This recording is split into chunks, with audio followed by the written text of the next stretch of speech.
സമുദ്രത്തിൽ ജീവിച്ചിരുന്ന സഞ്ചാരിയായ തവള ഒരിക്കൽ കിണറ്റിലെ തവളയെ കണ്ടുമുട്ടി. ഞാൻ സമുദ്രത്തിൽ നിന്നും വരുന്നതാണ് എന്ന് പറഞ്ഞ് സ്വയം പരിചയപ്പെടുത്തി. കിണറ്റിലെ തവള ചോദിച്ചു, എന്താണ് സമുദ്രമെന്ന് വെച്ചാൽ? അത് വാക്കുകൾ കൊണ്ട് വർണ്ണിക്കാനാവില്ലെന്നും അറിയാൻ നീ ഈ ചെറുകിണർ വിട്ട് പുറത്തു വരണം. അതിഷ്ടപ്പെടാതെ കിണറ്റിലെ തവള പറഞ്ഞു, ഈ കിണറ്റിനേക്കാൾ വലിയ ഒന്നിനെക്കുറിച്ചും ഞാൻ ഇതുവരെയും കേട്ടിട്ടില്ല. നീ ഒന്നില്ലെങ്കിൽ ഭ്രാന്തനാണ്, അല്ലെങ്കിൽ നുണയൻ. വേഗം കടന്നു പോവുക എൻ്റെ മുൻപിൽ നിന്ന്.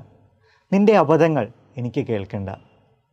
സ്നേഹം നിറഞ്ഞവരെ, നാം ചിലപ്പോൾ ഈ പൊട്ടക്കിണറ്റിലെ തവളയെപ്പോലെ പെരുമാറാറുണ്ട്.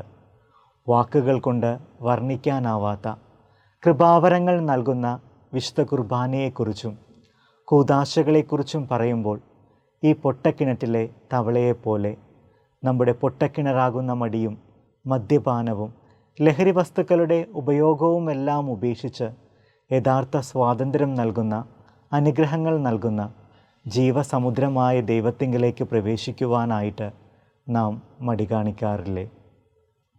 നമ്മൾ സ്വയം തീർത്ത പൊട്ടക്കിണർ വിട്ട് ജീവസമുദ്രത്തിലേക്ക് യാത്ര ചെയ്യുവാൻ നാം റെഡിയാണെങ്കിൽ നമുക്ക് ദൈവവചനമോർക്കാം. ബോഷൻ്റെ ദൃഷ്ടിയിൽ തൻ്റെ പ്രവൃത്തി ഉത്തമമാണ്, വിവേകി ഉപദേശം തേടുന്നു. സുഭാഷിതങ്ങളുടെ പുസ്തകം 12-ാം അധ്യായം 15-ാം വാക്യം.